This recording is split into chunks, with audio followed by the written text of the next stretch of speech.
अभी पंजाब के अंदर जिस तरह से एक हथौड़ा लेकर बाबा साहब की प्रतिमा पर एक जातीय आतंकी चढ़ जाता है और बाबा साहब की प्रतिमा पर हथौड़े बजाता हुआ दिखता है। सड़क पर चल रही जनता ने उन वीडियो को शूट किया, वो वीडियो वायरल हुई, उसको तभी के तभी पकड़ लिया जाता है। लेकिन ऐसा करने की उसने सोची कैसे, जिस महामानव को पूरा विश्व इतने आदर और सम्मान के साथ नमन करता है, आदरांजलि करता है, उस महामानव की प्रतिमा पर दिन दहाड़े, अभी तक तो सुनते आते थे रात के अंधेरे में कोई चश्मा तोड़ गया, कोई उंगली तोड़ गया, लेकिन यहाँ दिन दहाड़े हथौड़े बजाए जा रहे थे। तो क्या किस तरीके से पूरे इस मामले को देखते हैं? मेरे साथ ओपी गौतम साहब हैं, दूरदर्शन से रिटायर हैं, जानते हैं इस पूरे मामले पर उनका क्या कहना है। सर, स्वागत आपका। धन्यवाद। ये जो आप पंजाब की बात कर रहे हैं, अमृतसर की बात कर रहे हैं, एक ये षड्यंत्र है। षड्यंत्र के तहत ये किया गया है और इसमें आज तक न तो कांग्रेस बोली है जी और न भाजपा बोली है और न जिसकी सरकार है आम आदमी पार्टी, जो केजरीवाल जी जो लेके चलते हैं बाबा साहब का फोटो और एक उनका भगत सिंह का फोटो, उनका भी कोई व्यक्तिगत नहीं आया। और दिन में सरेआम उस एक आदमी ने दारू पी के गया है, हथौड़ा लेके गया है। और सरदार था, दारू तो पता नहीं सरदार, ऐसा नहीं है कि सरदार दारू नहीं पीते, बिल्कुल ठीक है। मुसलमान भी दारू पीते हैं, बुद्धिस्ट भी दारू पीते हैं, बिल्कुल मुर्गा भी खाते हैं, सब खाते हैं। आज के टाइम में उनको छोड़ दीजिए खाने पीने पे, लेकिन वहाँ खुले आम जो वीडियो वायरल हो रही है उसमें लोग तमाशा देख रहे हैं और वो आदमी बाबा साहब हथौड़ा बजाया जा रहा है। कोई भी पुलिस नहीं आई वहाँ, किसी भी कोई पुलिस नहीं आई किसी तरह का, लेकिन जनता मस्त तमाशा देख रही है। सर देखिए, जनता तमाशा देखेगी। मैं वही बात कह रहा हूँ कि उस समय तुरंत उसको पकड़ने के बाद में अगर इस तरीके से बाबा साहब की फोटो, और वो भी मेन चौराहे पे लगी हुई फोटो को आम जनता तोड़ने लगेगी दारू पी के या रोज पी के, तो इसका मतलब बाबा साहब की मूर्तियों को तो खंडित कर दोगे ऑल ओवर इंडिया में। और न तो मतलब ये शुरुआत कर दी इन्होंने, दिखा दे हम दिन में भी तोड़ेंगे। सर ये देखिए, मैं जो बात कर रहा हूँ ये उनकी मनुवाद की शुरुआत है। मनुस्मृति लागू हो रही है और अभी भी लोग हम सोते रहे तो आगे जाके कुछ होना जाना। तो ऐसे में हमारी क्या जिम्मेदारी बन जाती है? इसके हमारी जिम्मेदारी बनती है कि इस तरीके की वो होती है जो लोग बाबा साहब की मूर्तियों पे वो लगाते हैं, हमें भी उनके साथ करना चाहिए। हमें गांधी नहीं बनना चाहिए कि एक गाल पर चाटा मार दिया तो दूसरे गाल पर मार दिया चाटा, टिट फॉर टैट। तो मतलब हिंसा के लिए प्रेरित कर रहे हैं, हिंसा के लिए प्रति। देखिए, तथागत गौतम बुद्ध की बात कर रहे हैं तो हम क्या कहते हैं, वो नहीं करेंगे कि हम शांति का पाठ ही पढ़ते रहेंगे।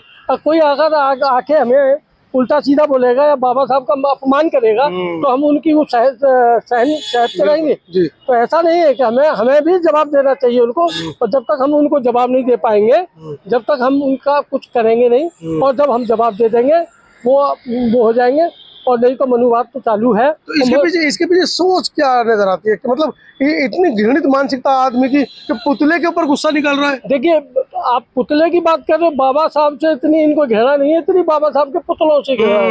ये जो RSS के हैं या जो कांग्रेस में बैठे हैं या भाजपा में बैठे, ये कई बार कह चुके हैं। सब समाजवादी पार्टी का एक नेता जो मोमडन था रामपुर से, मैं नाम नहीं लेना चाहता, उसने कहा कि ये मूर्ति देख रहे हो, ये डॉक्टर अम्बेडकर ये कह रहा है कि वो अगली जमीन भी मेरी है। अब बताइए, इनकी मानसिकता इस तरीके की है तो क्या वो बाबा साहब का सम्मान करेंगे? नहीं करेंगे। ये तो बाबा साहब के अनुयायियों को, जो अपने को बाबा साहब के अनुयायी कहते हैं, उनको इनसे मुकाबला करना चाहिए।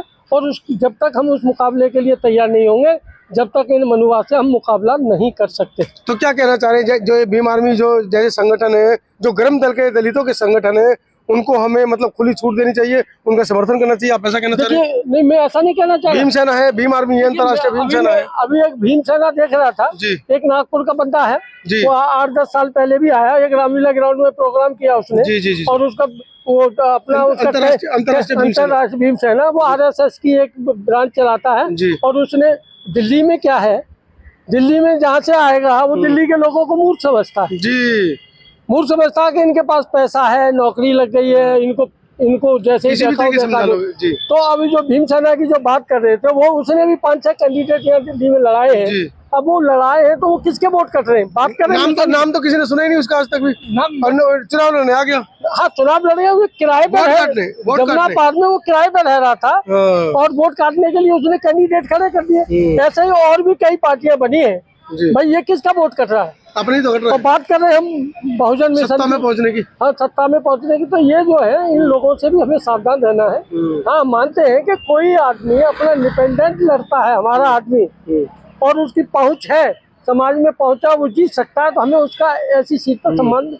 अच्छा, दिल्ली में चुनाव है, लेकिन समाज से भी लोग, मैंने बहुत सारी पोस्ट देखी, सोशल मीडिया पर भी देखा कि लोग राष्ट्रीय पार्टी के मतलब समर्थन में कम दिखाई दे रहे हैं, सोशल मीडिया पर भी।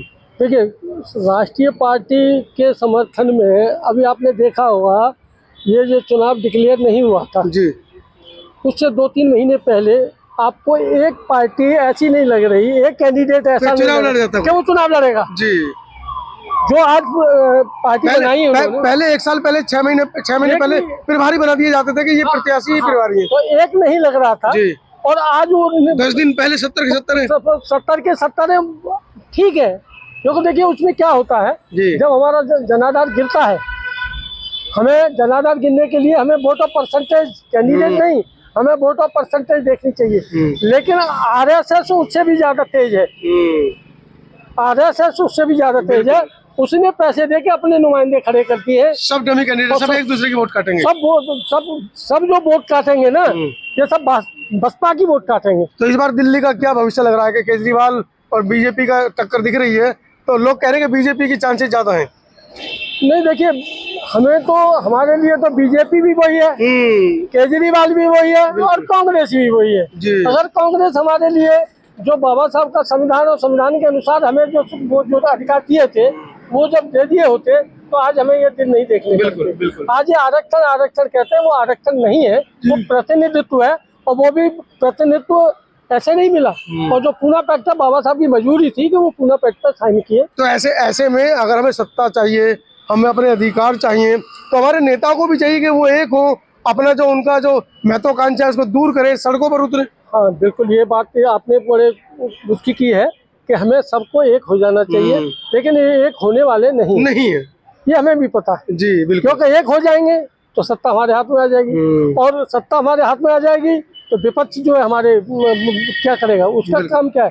विपक्ष ने जो, जब केजरीवाल तैयार हुए थे, अन्ना हजारे कहीं दिख रहा है? जी कहीं नहीं है। लोकपाल कहीं दिख रहा है? कहीं नहीं दिख रहा ना।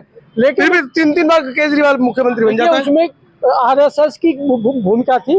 वो आरएसएस ने वो एक प्रोपेगेंडा किया और जंतर मंतर पे धरना प्रदर्शन कराया, और वो अन्ना हजारे को वो किया और अन्ना हजारे सो गया।